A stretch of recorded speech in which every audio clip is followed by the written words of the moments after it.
My name is Rev.Fr.Benedict Wambua, a Spiritan from the province of Kenya and South Sudan.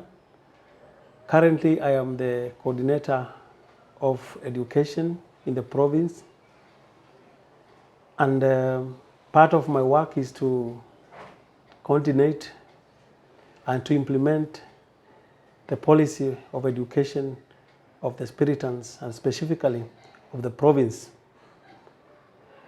Spiritans have always considered education as a constitutive part of evangelization, that wherever we work, as we continue to share the gospel, we also liberate the people through education and also in other ways, economic and so forth.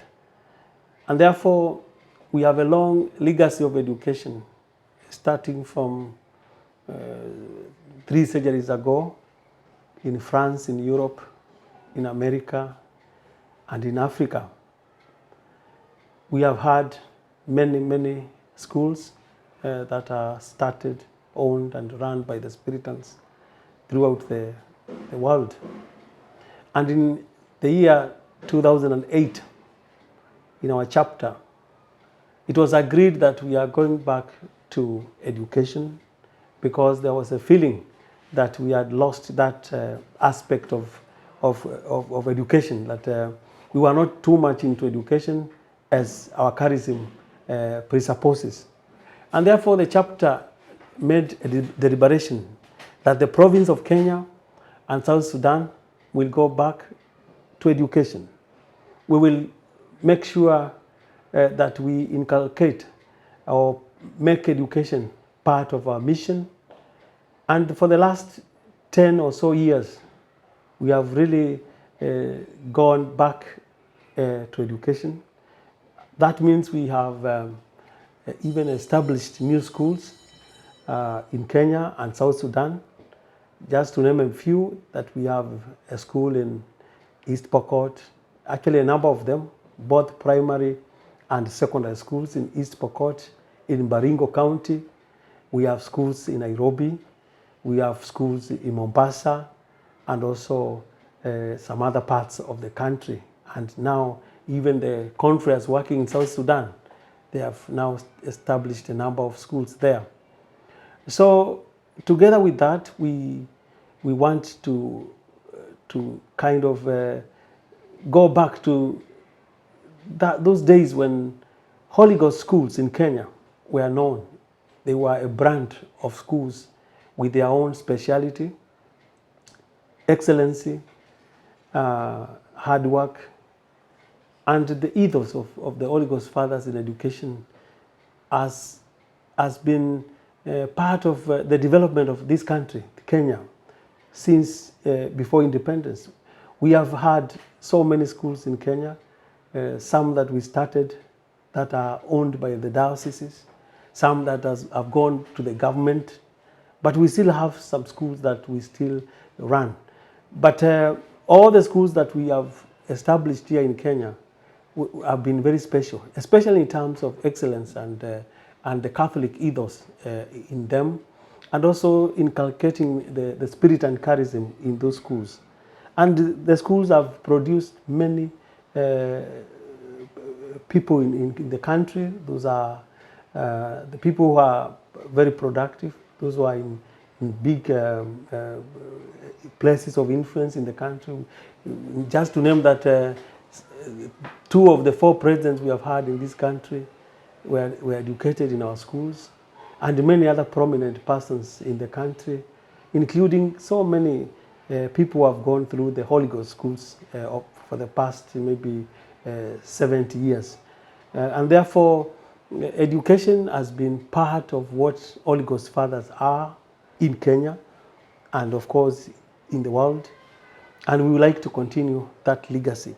And since 2008, we have been in the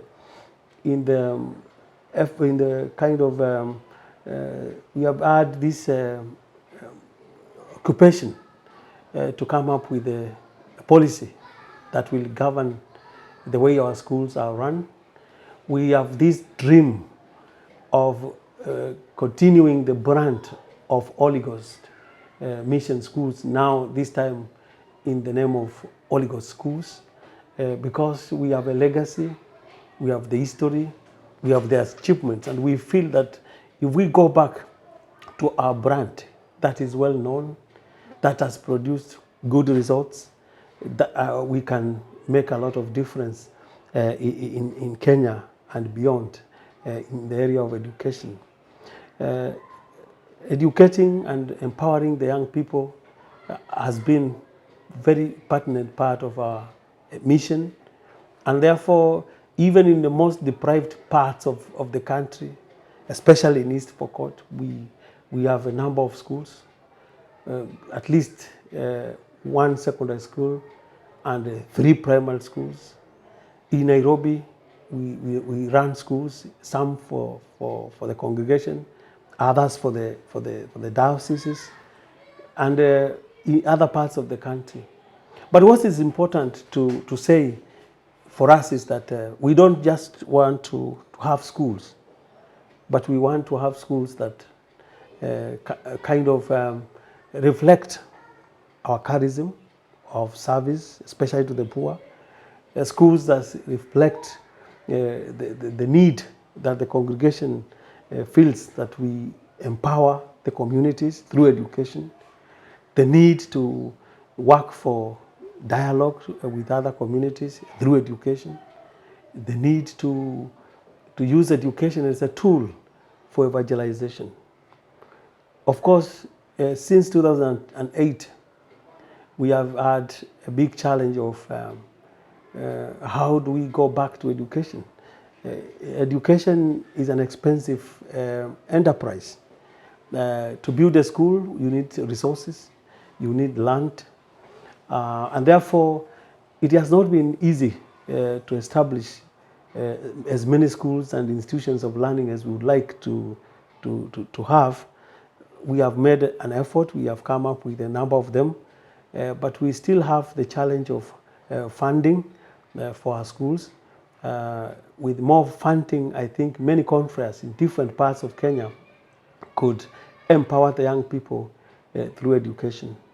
And therefore, we are still working hard to look for ways of sourcing funds, partnering with different people, people who are interested in education, so that we can continue the legacy, we can continue the ministry, we can continue that wonderful experience of empowering, especially the young people, through education. As a counselor of education, I'm very happy to see the effort that is being done in this area.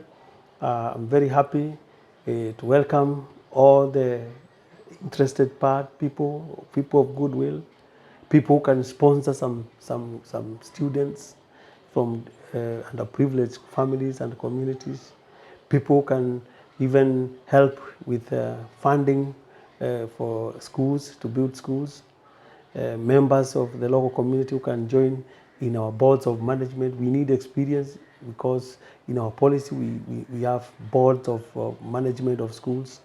We have partners who support us in different ways, so that educating our young people is not just only the work of the priest or the congregation, but we need partners, because in Africa they believe that to educate a kid, you need a village, not only one person. And that village involves many people.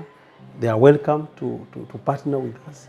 They are welcome to share our dream, to share our legacy, to share our charism, and make sure that through education, we change the lives of young people, of many people as we can.